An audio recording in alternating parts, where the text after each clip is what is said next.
Here with my man A.K.O.Y.E, fight week. Yep. Gervonta Davis, Ryan Garcia. We're waiting for this one. Yeah.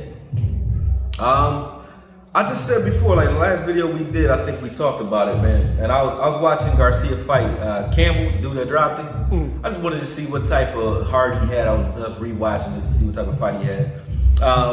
It's going to be a tough one for Garcia only because he has to get in position consistently to like set traps for Gervonta, and I think that's going to be hard for him because he don't have. I don't think he can out footwork and out maneuver Tank. You know what I mean? And this is like one of the few fights where Tank can actually box a guy and beat him. You know what I mean? He doesn't have to. He could do a little bit more than just fight off his back foot and wait for a good kill shot like he did against Roley and like he did against the last Garcia as well. He was kind of like fighting off his back foot.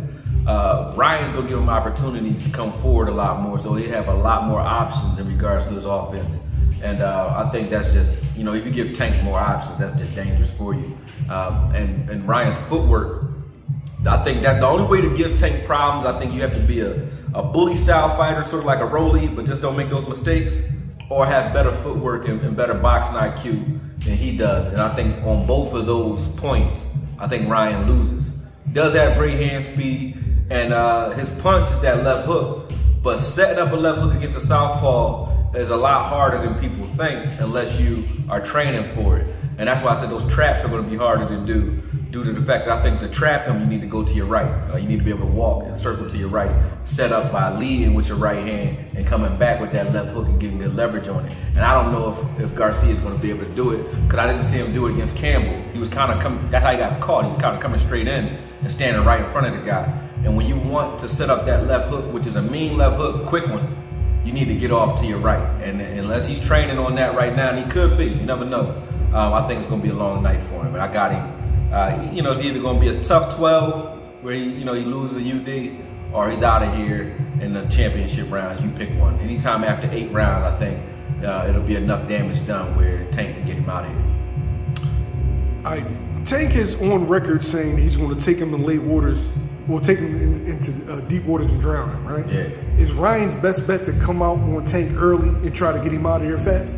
Not really. You don't necessarily got to get him out of here, but I always think that about any fighter, especially when you're fighting a guy who's more like a bully, who's not scared of you, don't really respect you. You want to come out early and put something on him where he understands, like, I can't play with this guy. You know what I mean? So I think Tank want to come out regardless. Ryan want to come out regardless and put something on Tank where he makes him think twice. Even if he doesn't knock him out, he needs to put some pressure on him and hurt him a little bit, let it be known, like, you know, you just can't walk me down. If he could do that, he can buy time with feints. And if you can hurt a guy early, or you can make a guy feel you, even sometimes you can just hit a guy on his arm and he know, like, if that was my chin, that would have been it. So when a guy can feel that you actually punching and them things zinging, they'll give you time when you start throwing your feints. Your feints will buy you time. And the feints are really not just offensive, they're defensive too, as long as, you know, they actually count for something. Because if you feint a guy who ain't respecting your power, he don't give a damn anyway. He gonna walk right to you regardless of what you do. Sort of like Benvedita started doing in the later rounds against Caleb Plant.